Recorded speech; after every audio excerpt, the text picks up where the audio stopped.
Hello guys, and welcome back to Strategic Command World War II World at War with our Axis playthrough. In the last episode, we stepped into August 28th, 1942 on the European front. Specifically, we took care of almost everything Germany and maybe one or two things in Japan. We still have 318 MPPs to spend as Germany, even after doing all of the movements and attacks that we plan on doing. Looking at what might be most valuable to spend these MPPs on as Germany, again, we're limited because our actual goals won't lead to much that I have to plan for, but a safe bet, I think, is investing in some more fighters. So this is Norway named fighter. I can guess why. This one just named Reich. We can recruit 3 more total. We'll just get one of these Luftwaffe ones.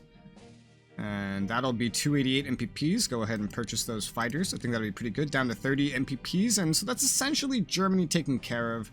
I feel pretty happy with that purchase because, again, their actual needs are not really in existence with how this is going. Now we can take a peek at Italy, who has been mostly immobile, handing out upgrades, handing out reinforcements, the occasional elite reinforcements so far, but those can definitely increase soon. And I'll go ahead and do that, mainly because I'm in no rush, so we'll just hand out some elite reinforcements to some armies that can get it.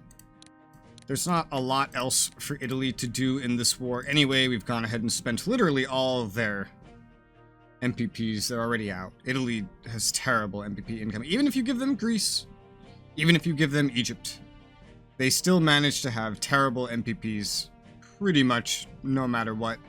You have to hand them quite a lot of things to make them really sufficient in anything. I don't even know, carrying over to like PvP, what I would do as Italy. If you want to maintain their navy, then you're going to have to ignore their land force. If you want to maintain their land force, you have to ignore their navy. And they can only really dedicate themselves to like one thing at a time. And then, even then, barely. Barely. Let's go ahead and attack the 2nd Corps, the enemy Indian paratroopers, who have not recovered at all, dealing 2 damage, taking 1, unfortunately. Dealing 1 damage, taking none, and moving up to the next XP level. Hopefully we can kill this fucking thing. We can only reinforce up to 8 with this one, probably only up to 7 or 6 with this one, because of supply levels, and there's not really very much I can do about that. So that handles Ethiopia. That handles pretty much all of Italy. We can still move the Messi HQ. I think it can get down to Rome, but even then I'm pretty sure I'll just send it past Rome, so we'll just keep it going. Put it somewhere around Bari, Naples. Naples might be a good one. Yeah. Let's move Expeditionary Corps. The Expeditionary Corps is gonna go on an expedition down to the boot of Italy. How expeditious. While we have touched Japan, there's still much left undone. Let's go ahead and reinforce the Bangkok Corps from Thailand. We will get in a prepared attack with the 14th Army against the 10th Indian Army, dealing 5 damage, taking 2 damage. A little bit of under and over performance there, really. Supply is going to be terrible if we move into that jungle. Really, really terrible. Oh, but what I wouldn't give for the chance to knock this out. Well, even then, it's not very likely to happen. But a corps versus an army with a blitz attack? Yeah, let's go ahead and attack. And it paid off. We may have taken 1 damage, but we just wiped out an entire Indian army. Now, if we move forward, we won't really be able to reinforce as much as we want. And Rangoon is pretty much up to the max supply it's really going to get. So that really can't be helped, unfortunately. I could sit back here and reinforce, or just try to get that position near Mandalay and then attack and then move in both of the Thai corps, retreat out with the 14th Army and repair type thing. I think that's what I'll do. Yeah, this oil's still recovering from when they took it. So right now we've pushed back up to Mandalay. That's good at least. I'm quite happy with that. Supply over here is absolutely egregious. It's terrible. It's really, really bad, in fact. Oh yeah, man, look at these guys. This is the most in supply right now, so I'm just gonna move this one forward and then have it wipe out the Chinese 8th Garrison. Just a quick one tap with my most supplied army in the region. The 17th Korean Army of Japan will go and then claim Wanting, which is a national morale objective, and essentially finishes the claiming of all of this Chinese everything for us. The only annoying thing here is that we don't have this railway connection. Not that it's that important, because railing into Kunming would only be done in really special circumstances, but still it would be nice to actually have that. So I can actually do that probably by moving the first corps in. Yeah, now we own the entire railway, and it should stay that way. And so we can use that railway if we want. This force, at this point, these 3 armies with a 4th one coming down, essentially becomes the reinforcements to this army and the 2 Thai corps. Just coming in from a different direction here. They can push in and claim the north of Burma, while these ones focus on the south of Burma, form a front and begin the push into India, which would be best done with air, but we don't have to push in that quickly. We can dedicate our resources to one location. After Burma secure, thanks to the infrastructure, or lack thereof here, move the North Chinese Front Army into Kunming, because the Kimura HQ can only get up to here at max. We'll then send the Takagi HQ down to Kweichow, which is as far as it can get max. This will then boost the supply from Kweichow. I've learned stringing HQs along like this is actually a really effective strategy. This is only something I'm realizing towards the end here of this playthrough, is that if you have 2 HQs, it's best to not even use them as hubs if you don't need to, but rather to use them as a continuous front line, stretching supply from a single supply source. The furthest one out is essentially a supply depot in a way. Seeing as we don't need any fighters up here at all, I'll just send this one down around here. What's the supply like down here? Could use work. And we don't even have any fighters up here, do we? We don't have a single fighter up here. And we don't need them anymore, now that the Chinese don't have any fighters. And they're not going to build more. They're so busy doing other things, like dying and reinforcing with their very, very limited MP pool. What is that MP pool right now, I wonder? If I look at the MPPs and look at China, what are they gaining? Collected is green. Look how low it is. It's at like half of this bar, which is 130. So yeah, they're getting like 65. They're getting less than Italy's getting, and I can barely do anything with Italy. I'm gonna take this fucking garrison. I'm gonna step on this fortification so I can just finally claim this, because I'm so sick of seeing that be unclaimed. We don't have to worry about partisans here or anything, because we have the HQ there. Also, I'm gonna give elite reinforcements to the Central Expedition Army, so we don't have to worry about that right now. The fighter will just go right here along the road. No, I could go down here. It's fine. So it's nice and out of the way. This garrison could try moving forward. It doesn't have very good supply, so it actually can't move very far or very well at all. The mountains are a huge impediment. Well, they might need this, actually, for this turn. Okay, you just move back up there, because the garrison's gonna have to go take its place in between Kunming and this spot to help get rid of partisans. You can also have the first corps just take a step back. It's not gonna need to stand all the way up where it is.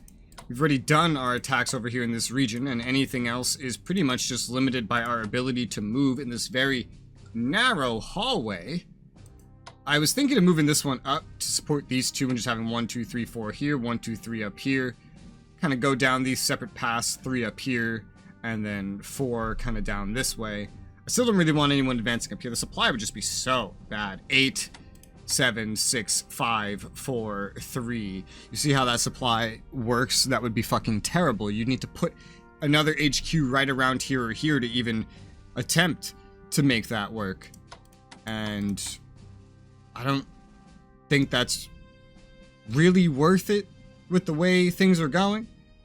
They're going just fine. China's gonna die nice and fine at this rate, so we don't really... Oh my god, I forgot all about this.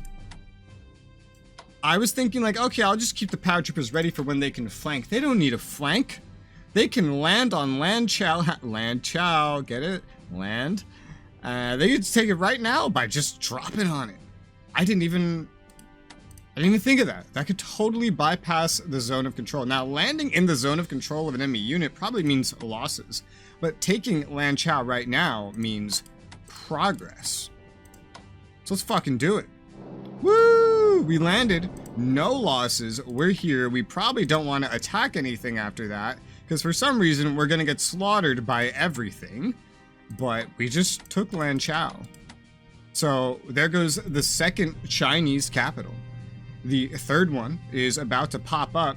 Their 47% morale is about to go even lower. We have 2 HQs here. It seems like the max units one can control is 7. And we have 12 units dedicated to this offensive. So 2 HQs, it's 14 max. We have 12 dedicated to the offensive. So that seems like the HQ split here is going to work out pretty well. We have enough extra coverage in case we need it for whatever reason. We can't forget down here in Malaya where we're really stretching our supply limit, but we do have the capability to potentially wipe out the Indian Corps on Singapore this turn. So let's give it a shot. We dealt 4 damage, which is exactly the amount I was hoping to deal this turn. Ugh, this would be a bit of a stretch, but let's move up here, help surround, do a blitz attack, and there you go. We did it. The enemy core on Singapore is wiped out. We are now surrounding it with our armies. And all we have left to do is actually just step on Singapore and Malaya will fall. Yeah, because this counts as the capital of Malaya. That's so weird to think, because, you know, because with Malaysia and Singapore. But yeah, when we take that, Singapore, Malaya, this will all officially be taken. There's no partisan spots here to worry about. And thus, there's no supply here to care about, except for the fact of being able to move our troops a little bit better. So, tell you what I'll do. I'll move forward with the HQ. We'll just keep them down here for right now. Spread the supply down to Singapore so that we can facilitate either some force marching up north or some operation, because these 2 armies will add to this one. We'll have 3, 4, 5, 6, you know, and then the 2 Thai corps potentially, but those might get relegated to more defensive roles. We'll see. We'll have a great land force here for pushing forward, and all we're really missing at that point is support. Things like bombers, which we can't really afford any more of right now. But of course, with our plans, we might not need to afford any. So, we still have this special forces that can do something, and I'm gonna do something kind of weird. Just, again, I would never do this against a person, but against an AI, I just have a feeling with these islands, you know, some of which are pretty important. The AI we saw has started moving stuff here, probably for Operation Torch, but I'm willing to bet an American AI is probably pretty proactive about moving stuff. Who knows for what? I don't think it would be one to leave troops lying around on some islands for no reason, especially offensive ones. I forget if anything was sent to Fiji. I really don't remember. Maybe some...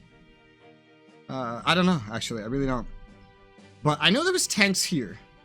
What's here, I'm not sure, but I feel like there's a good 50-50 shot the tanks aren't even here anymore. I don't know where they would go. Maybe they would go attempting to go to Operation Torch as well? Maybe they try to land on Australia? I mean, that's what I would do with tanks around here. I would try to land... I mean, I say that, right? But I certainly never used my tanks for that, probably. But I'm going to take this risk. And I'm not sure if the risk should be going to Fiji, going to Samoa, or trying to rush Papeete. Now, thing about Papeete Society Islands, I know there's a French garrison there because I played the Allies. And I know the French just get a garrison there, just for free, eventually. They could also build one. So, I'm not going to go to Papeete, no. But there's a 50-50 chance, I think, that I can find a target here. Maybe even more than that, if you count that this counts for 2 targets. And I don't know if this is traversable by land. I'm not so sure. But let's pick this one. This has the higher chance of giving me somewhere to land. Hello? There's nothing here at all. There's nothing defending here. And the tanks are gone. Off of American Samoa. Pago Pago. Well, then I'll take that. That's the more important target. And no, you cannot traverse this. So, we'll be able to reinforce this shortly. But this is ours. We just took American Samoa. That's some national morale off of America this upcoming turn. That's another port they cannot use. That's more control over these islands leading up to New Zealand. And just generally a smart thing, done in a not very smart way. I understand. There isn't actually a whole lot left to do with Japan now. We're going to definitely reinforce these maritime bombers, who they can get back up to 10 due to Saigon having such great supply. For some reason, the enemies have retained control of this port, and I really don't know why. No other port that had enemy ships have had control retained. Maybe it's due to the lack of supply here, I'm not sure. It would be so annoying to have to land here to reclaim this port at some point, but that might be necessary. 239 MPPs remaining. And there's a lot of things I can do. I can upgrade the ships, get them ready to move out, you know, but do we really need to do that right now? I can upgrade some units, yada yada. You know what I am going to do? Something I feel like I should have done a long time ago, something I've learned the value of for Japan. And that's going to be to research mobility. It's a one-time research, 175 MPPs. We're down to 64 now. We still had room to research, and this one just seems so useful for Japan. It just gives you that one extra movement point you need to get anywhere in hills and mountains. I think I've come up with a fair enough plan. We're going to take these medium bombers, we're going to send them down this way. I'm going to take these medium bombers and, I'm tempted to operate them to get them there immediately. It would be almost all the rest of our MPPs, but they get to operate immediately to like right here.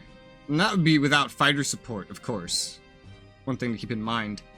Because my idea is I'll just take the 2 medium bombers and dedicate them to this theater because they're less important. Because they're not tactical bombers. We don't have more tactical bombers at the moment. So versatile medium bombers would work rather than spending all the MPPs to buy that shit. We could also just run this over for free, but that would take extra time. So it's like, do I want them to be there to assist in the capture of Burma and minimize the losses, where I don't think the enemies will really be ready for any bombing either? Or do I want them only there really in time to help deal with India? That's a really good question, and I think I know the answer. I think I want them to be able to help immediately. So I'm going to operate the 6 Air Army medium bombers and send them right next to Rangoon. Wait, where next to Rangoon? That's the question. Right on the road would... Oh, that'd be the best spot, yeah. Okay, so we'll operate 62 MPPs right there, so we'll save a couple months. We'll start flying the first Air Army fighters up there. They're inhibited by weather at the moment, but they can still get far enough to serve, I believe, as an escort in this region. So this Air Army fighter is going to go over here by this one. This one's already in range for this one. These guys don't need anything. We know that for a fact. China doesn't have any fighters. India might? I don't really know. But this maritime bomber sure doesn't need the assistance anymore. There's no enemy carriers operating in the region. If there ever gets to be any carriers operating in the region. Like right now, I just want this close enough to assist for right now. I'll probably move it back later. But for now, I think this is what I want until the front unifies. And then we only really need the 1 fighter there anyway. I'm not really in a rush to make any more fighters because land fighters is just not something we need a lot of. I'm going to move the Fubuki destroyer down to Saigon so it's in range to help with any ASW operations in the area. We're going to take the Sukazi destroyer. Sukazi? Oh yeah, that's what it says. Just going to move that up to Naha for right now. I'm thinking of basing it out of Shanghai, but I'm trying to just put them in regions where they can both reach all these different lines to assist in ASW operations if need be. I believe we already have another maritime bomber incoming, so we can kind of pair these and cover as much as possible with them. Unfortunately, these actions means that I have forgotten to do a proper reinforcement of the special forces on Midway. Oopsie. But maybe we can get involved in something else that will give it another chance to reinforce. There's other things we could go for. I'm just looking up here because I remembered the reports up there. Those aren't very important, probably. I believe something down here would probably be better, like having it take Apia, because that's another port, and it is decently important. Just these ports down here determine who controls down here. They determine supply, who can operate down here. We capture all of them, and then nobody can operate down here but us. At least not for very long. But I believe that's everything, so let's go ahead and hit end turn. I have no more MPPs to spend. Chinese morale suffers from the loss of Wanting and Lanchao, their capital. China moves government to Urumqi, which we expected. Urumqi. Oh, I'm saying it wrong the whole time, huh? The British Hotspur destroyer deploys for service, because that's what they needed, right? More destroyers. 224 group forms in India. Yeah, India's getting more power. 254th Indian forms in India. Yep, India's getting more. They're getting ready to become a front. Survivors from Lanchow reformed their units in Urumqi. Oh, that's where the Lanchow army came from. Now we have the Urumqi. Can I pronounce it right, please? For the love of God. Raiders, yeah. Churchill accuses Gandhi of being in the service of Japan. That sounds like Churchill. Red Orchestra espionage group is broken up in Berlin. That sounds like Berlin. And, ooh, Germany developed advanced fighters level 3. That's powerful. And naval weaponry level 2. That's powerful. Okay. God, Germany has ended this turn. Look at that. 941 MPPs. How are we getting so much all of a sudden? It's just from stuff that we're taking? I guess so. It's just stuff we're taking, adding up and up and up and up. Germany is almost making as much as America, which is impressive sounding, right? Like, oh wow, Germany's almost making as much as America. But it's scarier that one singular major on the opposing side makes that much to begin with, when the other side has more than 2 times the majors that we have. But it is what it is. They just operated an anti-tank to serve as a front line defending their newer capital. Destroyers going after not the same sub as last time, but of course they're just losing. Here comes the one with ASW, and that's the one that gets the successful dive. We took 1 damage on the dive. I'm sure they're just gonna swarm it with their subs again. Ooh, did they just operate, or was that a force march? I think that was an operation, I'm not sure. Might have been a force march that just brought that special forces from near Wanting down to the south of Burma. Everything's starting to flee from Lanchow. We got a couple of backwards villages to fight through until we get to Urumqi. Oh, I hate these names. At this point, you know, the path opens up, and so having more units is good, but also by this point, it's just so, like, that having more units is also, like, pointless. My game's, like, glitching the fuck out every time something processes. I'm sure you can see it. Another attempt with the ASW one. We took 1 damage. We dealt 2 damage. No ASW, no damage on either side. Dive from attack. Yeah, this is just their new game plan. To just gang up their entire destroyer fleet. Oh man, they attacked our Yugoslavian core and they took 2 damage, even with infantry weapons level 2. Wow. Look at their guys. They're just like dissipating. I wonder, it's probably not doable, but I wonder if the paratroopers prepared. I wonder if they could cut off the enemies at Guizhou and then just stop them from retreating. Wouldn't that be funny? Just got in their way with paratroopers and then came up behind them with our armies.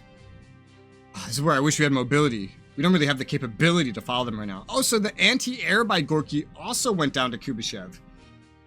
They're putting all their eggs in one basket, which is silly. Because I'm not going after just one thing. I'm going after both capitals right now.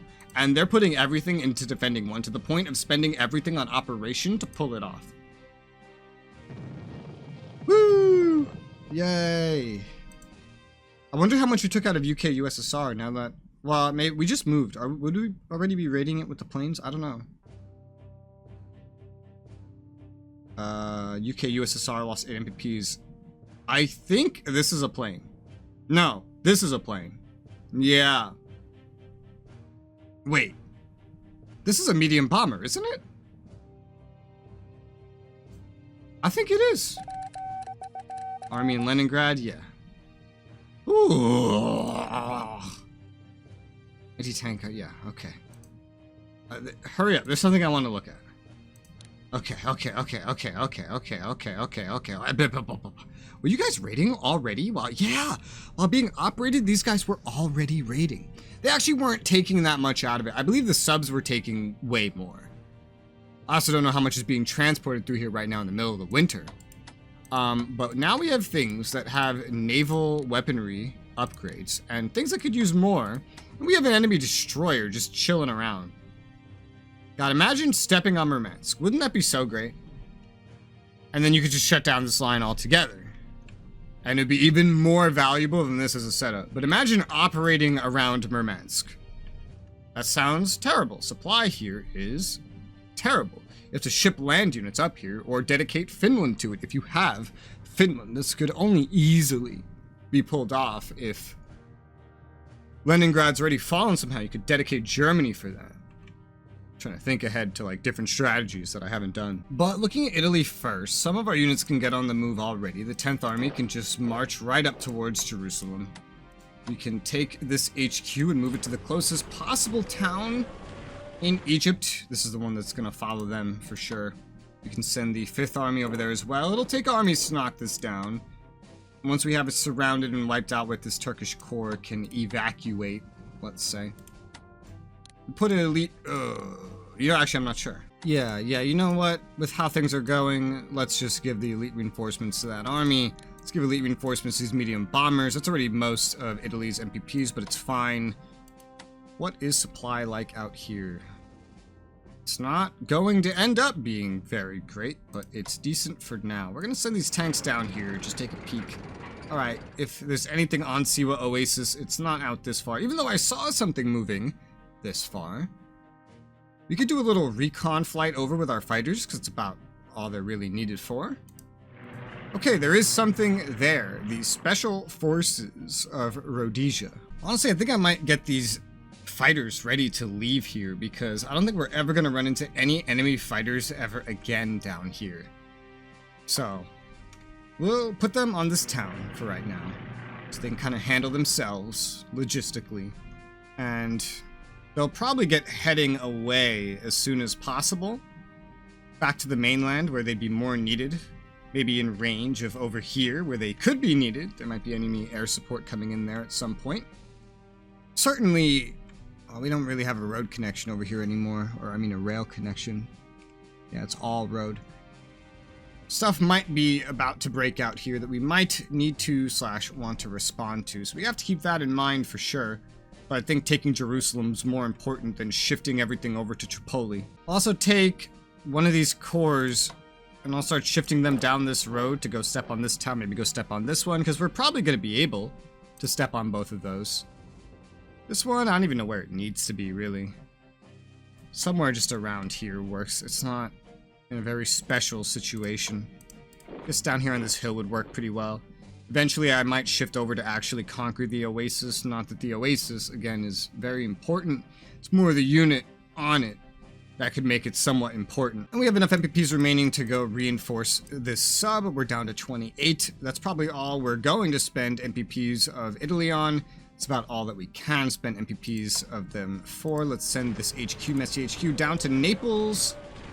This is another thing that might transport down if Operation Torch starts within the rest of this campaign. And as far as most things are concerned, that is essentially Italy's turn completed, with the exception of maybe a sub-movement. So, can't wait to see. I doubt we can take Kubyshev this turn. I mean, yeah, with the weather, probably not. We can certainly advance on it, and we'll be advancing on Perm in equal pace. It's currently September. Next turn would be October, and then November, probably December, roughly. And then maybe roughly, 3-4 months before the winter really starts kicking in. Maybe 3 months, 3 turns before winter starts kicking in. Our movement's going to be limited by weather, by mud, as things lead up to the winter here. Probably the final battle will take place during the winter, but there won't be any more big debuffs from the winter. So I'd imagine we get in place, and then maybe I was wrong about winning this by the end of 1942, but by early 93 at the latest, I think we can conquer both of these and get that Allied surrender event to fire. So I'm really excited to move towards that. For now, though, thank you guys very much for watching. This is a nice full episode, and I hope I'll see you on the next episode.